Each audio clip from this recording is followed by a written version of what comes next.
Other than news programs, I rarely watch TV, especially now that Jon Stewart gave up hosting The Daily Show and Stephen Colbert has totally sold out to network TV censors who virtually never allow him to say anything important anymore.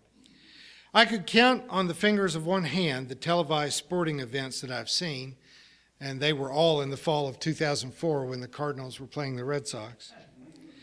And much to the disappointment and horror of many of you, I have never watched a single episode of the Game of Thrones. I find that there are enough real dragons in this year's presidential campaign that I have no need to watch imaginary dragons on television. But I have binge-watched a few series that hooked me in a way that I couldn't resist, but none so powerfully as Andrew Ross Sorkin's regrettably brief series, The Newsroom. I was hooked from the opening sequence when Jeff Daniels' character, a TV news host, in the midst of a nervous breakdown, suddenly unloaded on a college sophomore who had asked him why the United States was the greatest nation in the world. His 4-minute rant about why America is not the greatest nation in the world stands unrivaled, in my opinion, as the best 4 minutes of television ever produced. Dismissing all filters, including any sense of courtesy or civility, he fires off a litany of American weaknesses and bemoans the loss of our greatness that we were once proud of. The time when we built big, remarkable things. We did technological and engineering things that seemed impossible. When we declared war on poverty instead of a war on the poor. When we produced the best of artists, of musicians, of scientists, technological advances. When we cherished our great thinkers instead of despising them. I watched that segment for the first time since I was sitting on the floor of a Ben Franklin store in Glasgow, Kentucky, reading comic books, which if you can't afford to buy comic books, you could go to the basement of Ben Franklin and just sit on the floor and read them. And I would imagine myself as Superman or as Batman or as the Green Lantern or as Spider-Man. But for the first time since that time, I was seeing someone that I wished I could be that person. I wanted to be Will McAvoy on The Newsroom because I wanted to realize the kind of prophetic and powerful expression of what is exactly true. And I hope it shows that I try to stand up here every week and tell the unvarnished truth, whether it's truth about religion or the institutional church or American politics or poverty or the prison system, economic exploitation, or international warfare. Well, thanks. But I can tell you the truth can be elusive. What seems very true in one period does not appear to be true at another. A few years ago, I took out file cabinets full of old sermon manuscripts and destroyed them before I passed away and anyone had a chance to leaf through them, because truth is sometimes pretty hard to track down and nail down. But whenever Independence Day falls so close to a Sunday that it's absolutely unavoidable that that's what I'm going to have to talk about, I always think of 2 4th of July speeches. One was delivered by the liberated slave, Frederick Douglass, just a few years before the Civil War broke out. And the other was possibly delivered by Mark Twain in London in 1899. I say possibly delivered because Twain later said that he had written the speech, it was in his pocket, he intended to deliver it, but that a minister, after saying the benediction, had spoken for 2 hours, and after that, the dinner party was unwilling to listen to any other speakers. I don't know if that was just Mark Twain saying something funny, but I've been to dinners like that, and it may have actually taken place exactly that way. But the speech of Frederick Douglass was delivered, and he survived the delivery of it on the 4th of July. The fact that he survived saying what he said may be a bit of a surprise. He asked and then he answered this question: What to the American slave is your 4th of July? I answer, a day that reveals to him more than all other days in the year the gross injustice and cruelty to which he is a constant victim. To him, your celebration is a sham, your boasted liberty, an unholy license, your national greatness, a swelling vanity. Your sounds of rejoicing are empty and heartless. Your denunciation of foreign tyrants, brass-fronted impudence. Your shouts of liberty and equality, hollow mockery. Your prayers and hymns, your sermons and thanksgivings, with all your religious parade and solemnity, are to him a bombast, a fraud, a deception, impiety, and hypocrisy, a thin veil to cover up your crimes, which would disgrace a nation of savages. Amen. There is not a nation of savages. There is not a nation on the earth guilty of practices more shocking and bloody than are the people of the United States at this very hour. Now, we have the benefit of the perspective of history. We know what followed. The sentiments expressed by Douglass and countless others, both black and white, finally led to the Civil War. Other nations around the world had managed to end slavery without a war. They did it by compensating slave owners and changing their labor pool practices. But in the United States, the southern states refused Abraham Lincoln's offer of recompense. There was at least an attempt to buy our way out of slavery, but southern states were unwilling to go along. And that war was the deadliest war by percentage of population of American history. The rural parts of Missouri have never recovered even the population. There are fewer people that live in Missouri today than lived in rural Missouri prior to the Civil War. Most of the South was plunged into poverty as a result of that war, from which they have yet to recover. But the sins and hypocrisy cited by Douglass did not end when the war ended. The talk of freedom and a doctrine of separate but equal only masked a nation that continued to be divided. Nearly a century passed before the Civil Rights Movement gained the strength to begin to address this national disgrace. The thwarted dreams of blacks in the United States found a voice in many black churches, but at the same time that the Civil Rights Movement was ginning up in black churches, white churches fell into an evangelical revival that sadly tried to shout down the calls for freedom and liberty within the black churches. The phrase, "one nation under God," that's in our Pledge of Allegiance, was added in 1954.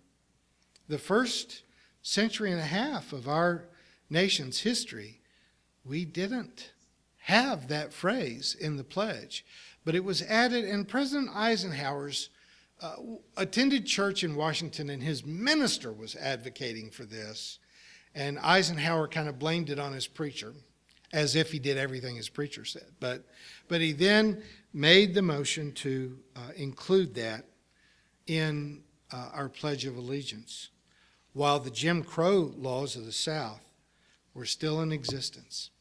But as they were being dismantled, as the Jim Crow laws were being dismantled and the whites only and coloreds only signs were being removed, what Michelle Alexander has recently called the new Jim Crow in her book of that title, a new Jim Crow was being assembled. Though crime rates have been going down in the United States, incarceration rates have gone up 400%. 400% in the last 30 years. So from the time of the beginning of the Civil Rights Movement, when we had about 300,000 people in all of our nation's prisons and jails, now it's 2 million. There are more black men in prison in the United States than there ever were black men as slaves in the United States. Jim Crow laws stripped blacks of an equal standing in America. They prevented them from voting, prevented them from employment, prevented them from obtaining education, and effectively prevented them from ever owning homes. Even if they happened to have the money, they couldn't get a mortgage, they couldn't buy into properties. Even parts of Springfield, right up to the present, if you buy a home in the Phelps Grove area that has an old lease, the lease will restrict you from buying it if you are black or Jewish. Now, of course, that's not legal, but it's in the titles on a lot of those properties. What had once been accomplished through slavery and was effectively maintained using discriminatory Jim Crow laws, we now do by arresting poor and minorities and saddling them with a criminal record that keeps them, in most states, from voting, again, from finding employment, from access to education, and very effectively from ever being able to buy a house or even to live in public housing. That if you've got a criminal record, you are restricted from all those things. So what once held blacks back as slaves, we now do with a criminal record. Amen. White privilege is seen nowhere so plainly as in our judicial system, where a black man or a woman is 7 times more likely to go to jail for a nonviolent criminal drug crime than a poor white man or woman. And in many ways, I got to say, black women are much worse off than even black men because they have racial discrimination compounded by gender discrimination, along with sexual abuse and physical abuse that is unique to the female populations in prison.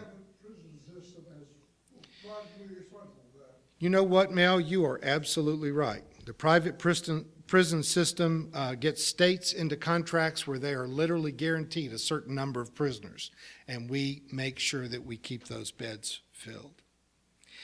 Indians and Mexicans were driven from their land and slaughtered. As much as we deride the Holocaust, and we should, the sheer volume of deaths in the Holocaust is nothing compared to what we did to Mexicans and Indians in the United States.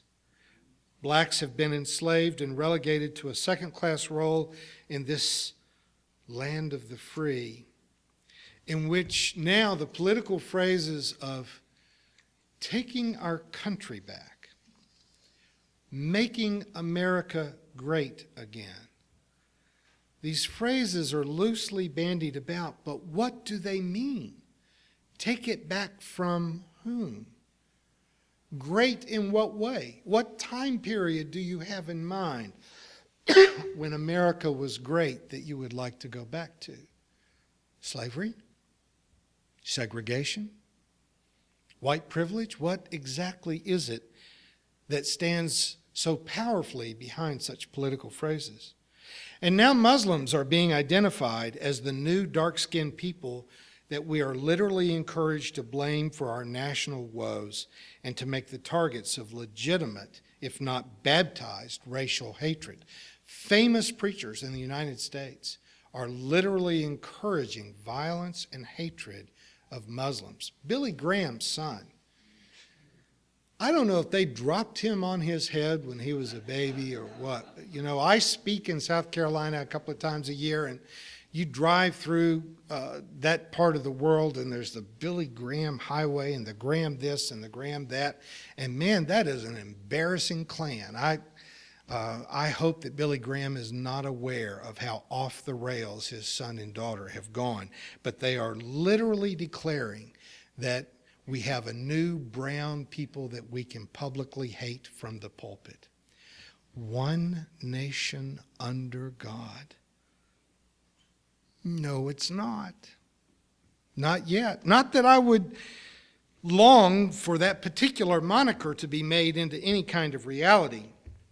Now, we're not certain exactly who penned the final draft of the treaty with Tripoli, one of the first official treaties ratified in our legislature in the United States. But 6 years after the Bill of Rights was written, so Could have been George Washington, it could have been Thomas Jefferson, it could have been another of our famous founding fathers. But they wrote in this treaty with Tripoli these words, 1797, "As the government of the United States is not in any sense founded on the Christian religion, as it has in itself no character of enmity against the law, religion, or tranquility of Muslims, and as the states never have entered into any war or act of hostility against any Muslim nation, it is declared by the parties that no pretext arising from religious opinion shall ever produce an interruption of harmony existing between the two countries." 1797. Try getting that language through Congress in the 21st century.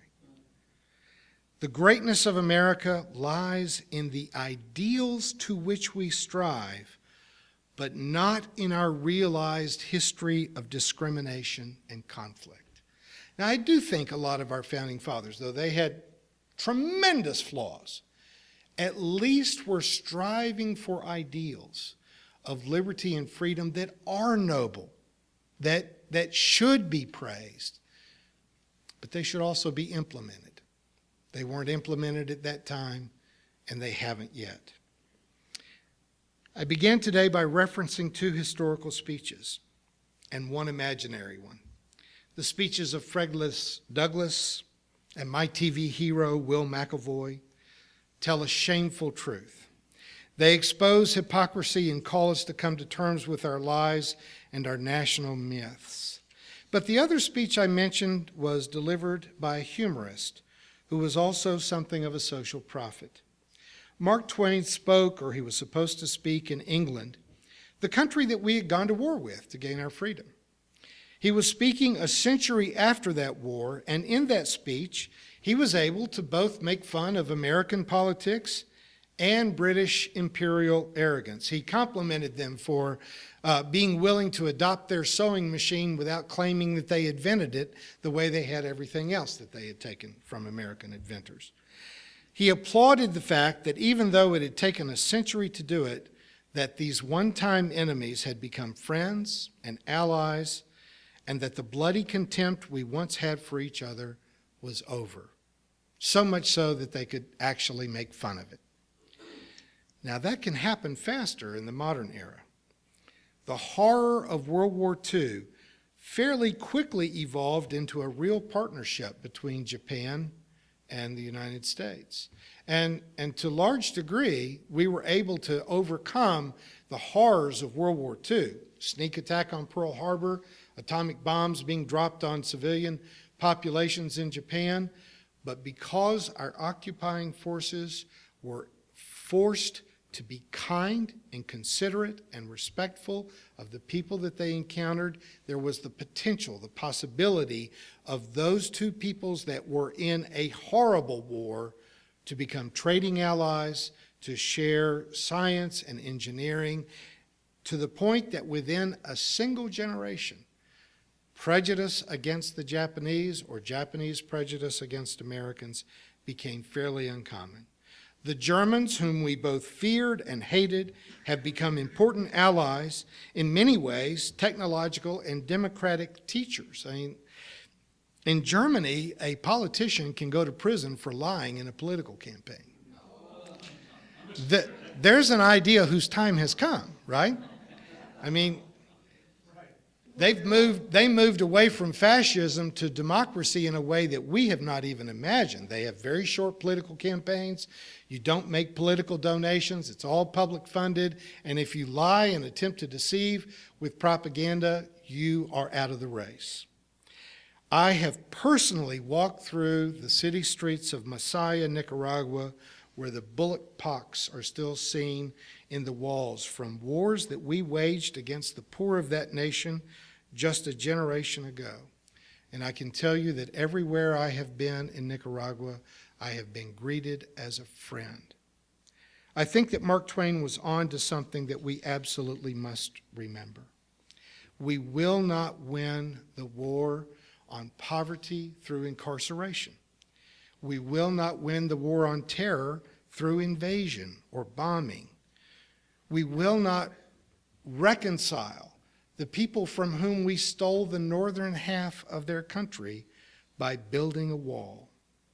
We cannot reconcile the divided nation of the United States by cynicism and by name-calling. This war will be won through humor and friendship. This war will be won by forgiveness, fair trade, mutual respect, and dare I say it, faith. President Obama will leave office in a few months with a long track record of historic and remarkable successes, number one of which was getting elected. He helped this nation to avoid a seemingly inevitable second Great Depression. He brought our official discrimination against our gay brothers and sisters to an end, and he has given us a first family that we can be proud of and that we're sure to miss in fairly short order. But he failed in one of his primary objectives, and that was to reunite the nation, to bring the left and the right together with mutual goals and mutual respect. We are less one nation now than we have been since the end of the Civil War. That unity still eludes us must be a common goal. I sincerely pray that we will strive for it in the years ahead. We must not surrender to injustice. We cannot hate those who resist progress. We cannot bomb enough Muslims to make them like us better. We cannot imprison enough blacks to end racism. We cannot build a wall high enough to make Latinos stay and pick our vegetables and fruit for slave wages. Only love, good humor, and a willingness to be self-critical and a sincere desire to turn our enemies into friends can accomplish those goals. Amen.